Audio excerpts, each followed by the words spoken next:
É muito curioso porque eu nasci em Petrópolis, né? E quando meu pai me levava nos Peg-Pags da vida, que hoje a gente conhece como supermercado, né? Aí tinha uma guitarra e um violão. Aí eu pedi pro meu pai a guitarra, a guitarra. Aí meu pai ia me dava o violão, né? Porque eu acho que eu tinha, na década de 60, tinha aquela ressonância da música dos Beatles para mim, né?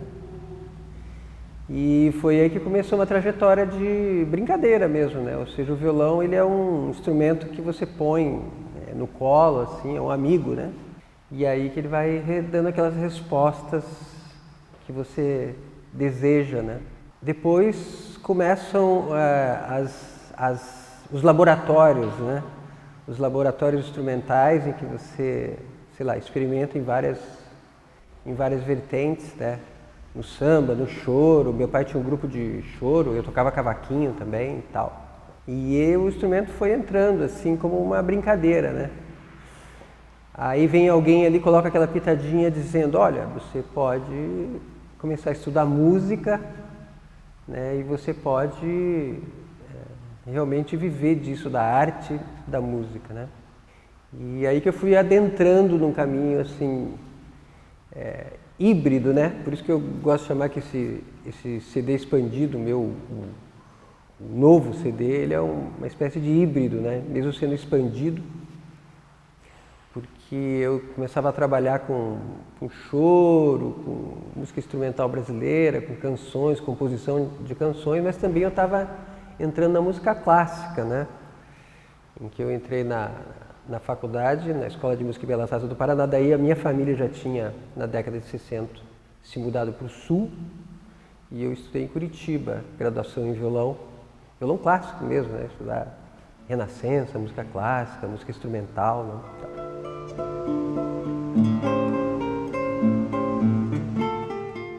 Eu posso dizer que na família tinha atividade musical, né? Mas os caminhos profissionais, como foi a primeira pergunta, os caminhos profissionais, eles foram meio que... o safari foi da minha parte, né? Porque até então não tinha... aqui no Brasil tem umas definições complicadas em relação ao músico ou ao artista, né? Que o artista, o músico, aquele músico bem-sucedido é o que cai na mídia, o que faz sucesso, né?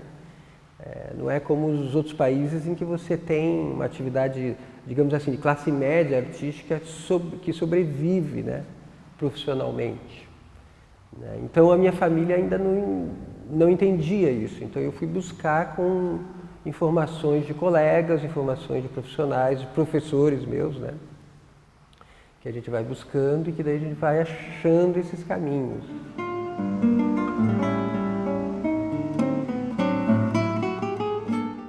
Olha, profissionalmente, foi por ali, década de 80, em que, mesmo entrando já na faculdade, na graduação, já tinham atividades em que eu atuava, né?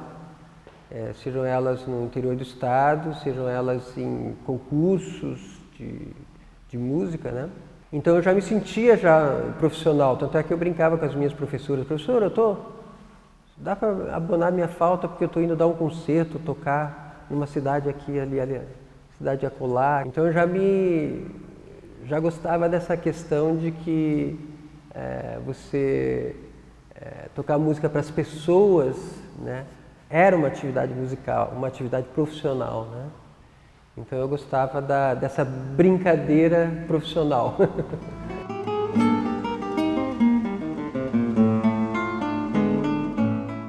A primeira vez, eu acho que a primeira vez foi já na graduação, assim, quando eu estava começando a estudar mesmo. Mas teve momentos assim curiosos assim na minha adolescência que foi, sei lá, subir para tocar em banda de carnaval, né? Então o palco, porque essa coisa do palco é curiosa, né? Porque você sobe no palco para várias funções, né? Mas essa primeira de música instrumental, eu acho que foi na escola mesmo, na escola de música.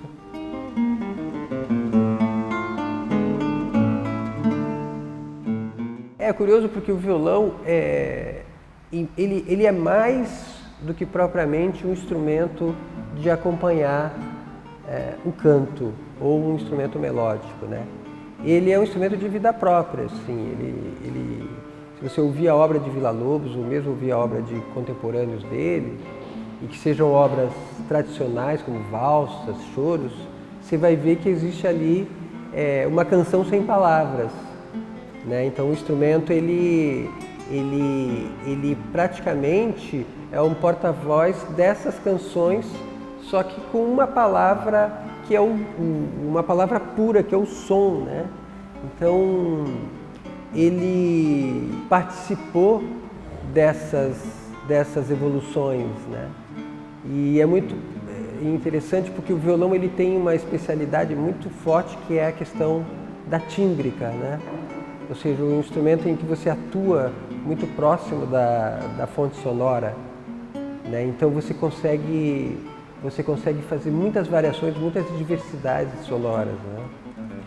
Então é bem curioso isso, porque na tradição desse instrumento, né, como um instrumento ali coadjuvante da história da música popular, ele é um instrumento que garantiu a sua voz própria através dessas peculiaridades que a técnica tem do instrumento, né? Até um pouco em detrimento de algumas precariedades que o instrumento tem, como por exemplo volume e extensão, né? Então o violonista acabou criando uma série de recursos sonoros que compensaram essas precariedades que o instrumento tem, né?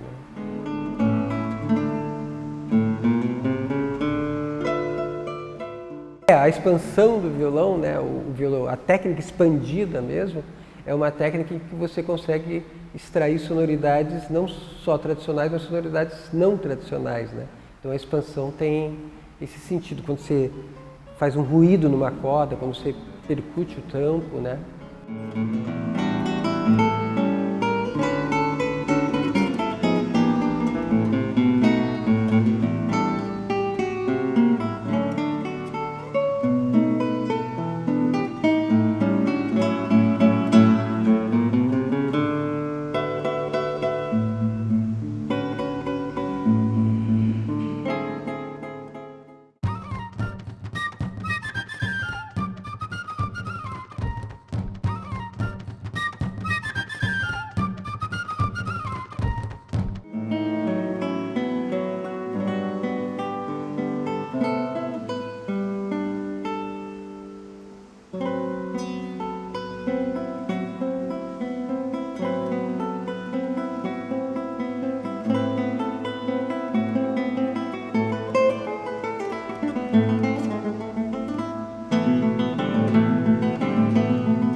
Bom, eu sou formado, né, eu fiz mestrado em interpretação musical, em performance, e fiz doutorado em composição, né?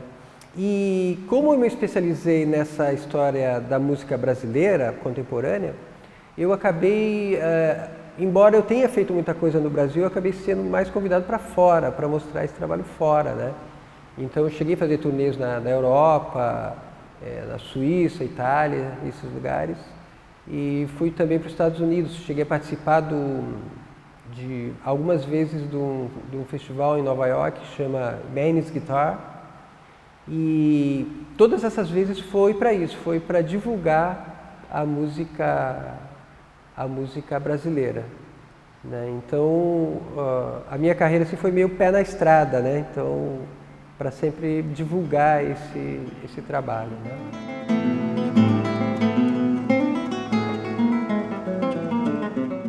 Bom, o meu trabalho de composição ele é um trabalho um pouco raro para mim, né? Mas eu sempre gostei muito de estar em cena. Eu já conheci o trabalho da Rocio Infante, num trabalho dela chamado Cabelos e Pensamentos ao Vento, em que é um trabalho em que ela se associou a um compositor que fez especialmente para ela.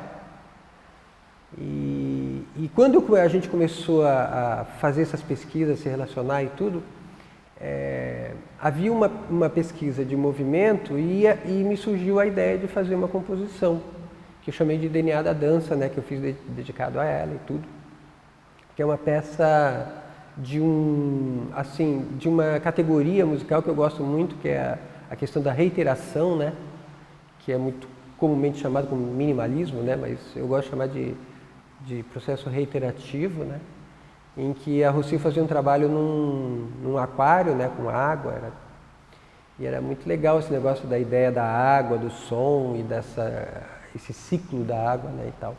Para mim, curiosa, porque eu acabei caindo num doutorado de composição, mas assim, processos criativos, ou seja, eu seria o cara que ia dar suporte para quem quer compor para violão, né, então não estava dentro das minhas obrigatoriedades ali do curso de composição eu fazer uma composição. Mas acabei fazendo algumas, fiz uma composição para orquestra, né? E daí que surgiram as composições do CD que eu falei, junto com o André Bujan, que chama 2012, né? E que está incluído o DNA da Dança para Rocio Infante, né?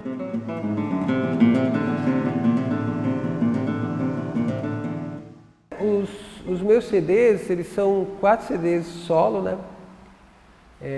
Na década de 90 e 97 eu gravei um que chama Nova Música Brasileira, em que eu já tinha um pouco esse pensamento de trabalhar um pouco a música vinda de camadas como Radamés Inhardt e Garoto, e compositores contemporâneos também, como Dino Krieger, Chico Melo, Jaime Zenamon. Eu me empolguei bastante com essa ideia da música contemporânea, e o segundo CD, que chama Desconstruída sob Encomenda, ele foi um CD de encomenda mesmo, em que eu selecionei 6 compositores, em que fizeram especialmente para esse CD as obras, né?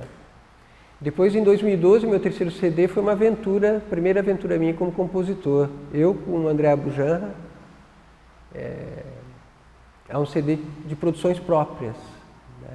E agora o CD, o Violão Expandido, é um CD que vem um pouco com aquela ideia do primeiro CD de trazer novidades, assim, sejam novidades da música híbrida, né, brasileira, até a mais radical experimentação. Então tem obras de percussão no tampo do instrumento, chama Percussion Study, e tem obras microtonais, né? Uma dessas obras que eu toquei aqui é a Microtonal, que é a peça da Clarice Assad, né, que chama Lullaby. É uma peça microtonal, né? Os meus CDs, eles traçam um panorama da minha pesquisa, né, em relação ao que você pode extrair de sonoridade desse instrumento, né?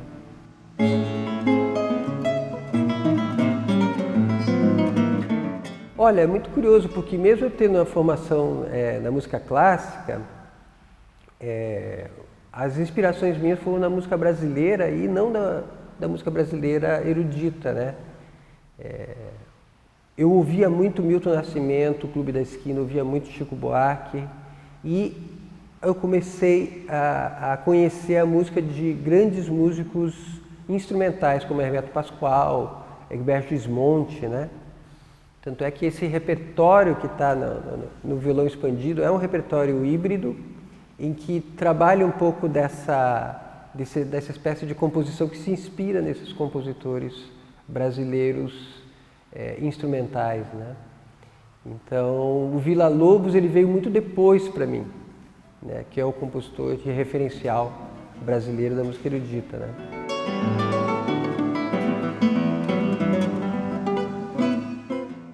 Eu creio que essa salada toda que eu experimentei, que na verdade é uma salada meio comum assim, do violonista brasileiro, que é diferente do pianista, diferente do violinista, até mesmo do cantor erudito. O violonista, ele meio que transita, né?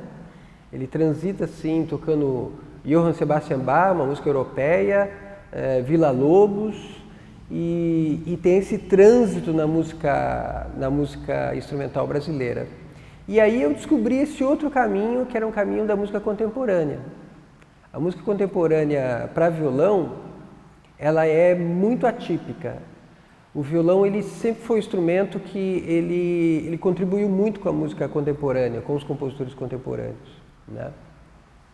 Porque ele tem essa vida um pouco solta, né? Ou seja, os outros instrumentistas são um pouco relutantes assim, a enveredar na música contemporânea. Às vezes até não por má vontade, mas porque existe um repertório de música clássica para violino, para piano, que é enorme, né?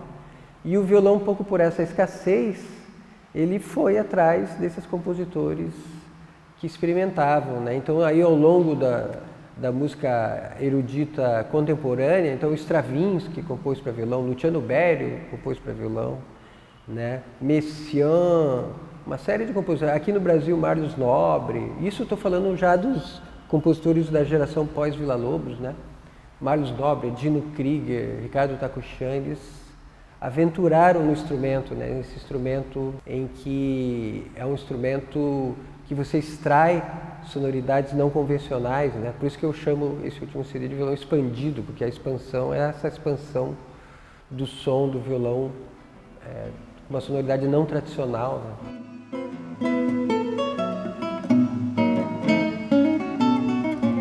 Bom, no caso da música popular brasileira, ela foi um porta-voz para mim, né?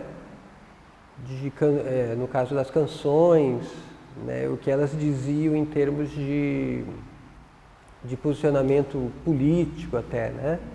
Porque o violão, é curioso porque o violão ele é um instrumento que vem de camadas populares diferentes, né?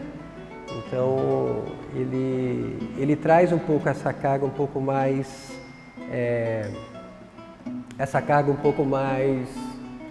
reivindicatória, né, da sua condição de instrumento popular, né? Então, até mesmo nas composições que são mais ácidas, assim, no ponto de vista do avanço, né, e da expansão, a gente vai ver um pouco disso, do instrumento, né, dele como um instrumento autônomo na música erudita, né?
Para mim é um responsório assim mesmo, né, das minhas angústias, das minhas alegrias, né, a música, atualmente eu gosto muito de fazer música, de tocar, né, porque o universo sonoro atualmente ele é um pouco diferente, né, a gente tem muita fonte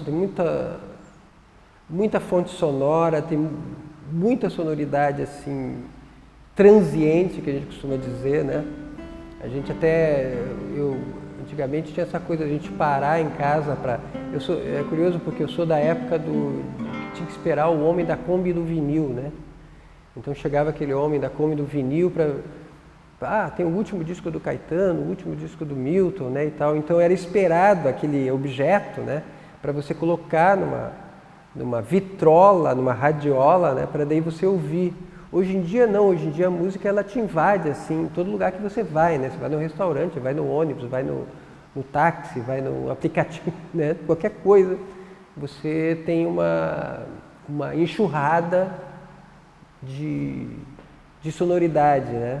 Então, eu atualmente tenho dado preferência para ouvir a música ao vivo, né? Para ir ver a pessoa tocar, que é um ambiente assim, que daí eu espero aquilo que eu que eu vou ouvir, né? E tem ainda as questões de improvisação que não estão imprimidas no objeto de gravação, né?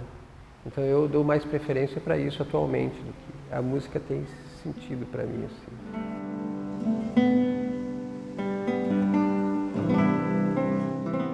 Para mim todos os momentos são marcantes, assim, incluindo desde concertos, sei lá, no interior do estado do Paraná, concerto em Petrópolis, já toquei até em Petrópolis, no Teatro Dom Pedro. E é lógico que tem essas questões que é o reconhecimento, né? De você estar fazendo esse trabalho e de repente de lá de fora, de longe, te convidam, né? Então de repente eu me vi assim, indo mostrar a música brasileira, indo mostrar meu trabalho lá na Noruega, né? Na Finlândia. Então isso é gostoso, né? Esse negócio do músico pé na estrada, né? Então para mim todos os momentos são marcantes, né?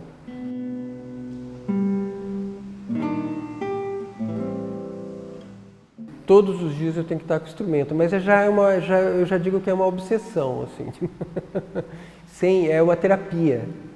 Ou seja, sem o instrumento, diariamente, a gente parece que não sobrevive, né? Então, quanto tempo você toca por dia? Sei lá, a hora que eu não estou almoçando, que eu não estou escovando o dente e que eu não estou dormindo, eu estou com o instrumento, né? Então ele é um companheiro. Eu nem digo que é disciplina, na verdade ele é até meio indisciplina, né? Interdisciplina, né? Porque você passa um pouco do tempo, né? Você passa extrapola às vezes, né? Porque acaba virando realmente uma espécie de obsessãozinha boa, né? O instrumento.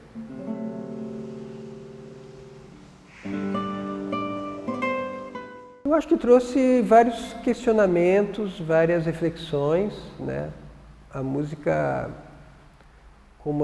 principalmente essa minha área, né? Que é uma série um repertório de canções sem palavras, né? A gente fica internamente refletindo que mensagem você passa, né? Nessa questão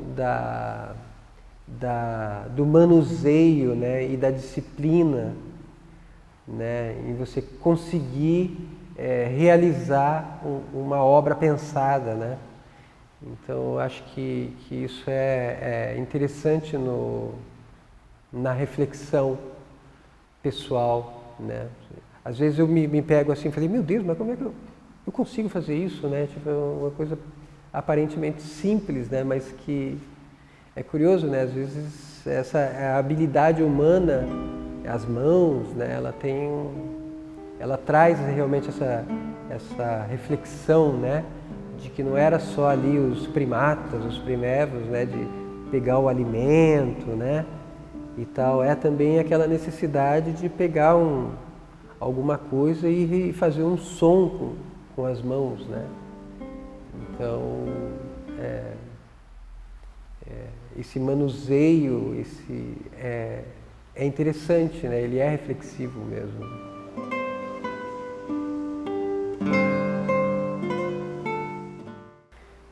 O que mais me emociona é a relação humana, né? A relação com as pessoas, antes, durante e depois, né? A conversa depois.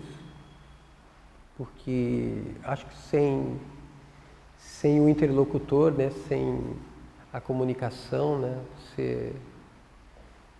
Você está comunicando, né? Mesmo que o teu código não seja a palavra, ou seja, você tem uma comunicação ali com as pessoas, né? E isso realmente me emociona bastante.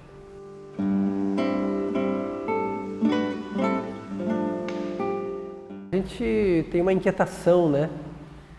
De estar sempre querendo fazer uma outra coisa. Estava terminando esse CD, eu já estou pensando no outro repertório, já estou pensando numa outra ideia, né? Que é uma expansão da ideia, né? E tal. Eu acho que isso que é bacana de passar, né? O artista ele tem um pouco isso, né? Essa inquietação, né? A gente não quer só um chão sólido, né? de realizações, assim. A gente também quer voar um pouco às vezes, né?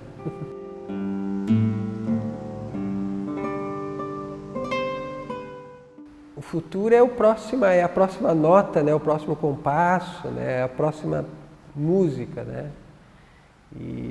Então, na verdade, é seguir o mesmo processo, né? Com prazer, com carinho, né?